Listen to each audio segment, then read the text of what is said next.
যারা পিতা মাতাকে পেয়েছেন তাদের গুরুত্ব দেন, যারা বাবা মার উভয়কে পেয়েছেন আরো বেশি গুরুত্ব দেন, বাবা মার দুইজনের একজন বেঁচে আছে আরো বেশি গুরুত্ব দেন।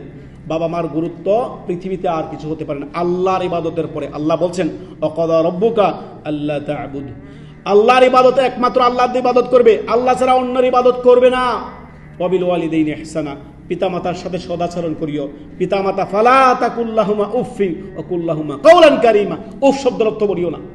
কত ছোট ছিলা তুমি, কত কষ্ট করে মায়ে সারা রাত কনকনে ঠান্ডার মধ্যে মায়ে তোমার পিসাব পায়খানার মধ্যে সময় কাটিয়ে দিছে তোমাকে শুকনায় রেখে। সেই এখন বড় হয়ে মায়ের কথা, মায়ের সাথে ধমক চমক, মায়ের সাথে ধমক চমক, বাবার সাথে ধমক চমক।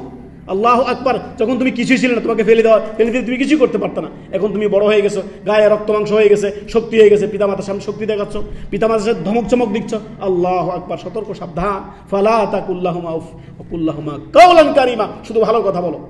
ওয়াকুর রব্বিরহামহুমা কামা রাব্বায়ানি সগীরা, হে আল্লাহ ক্ষমা করুন আমার পিতামাতাকে, যারা আমার ছোটবেলা আমাকে লালন পালন করেছে। আল্লাহ আকবার, পিতামাতার গুরুত্ব দিয়েন, পিতামাতার গুরুত্ব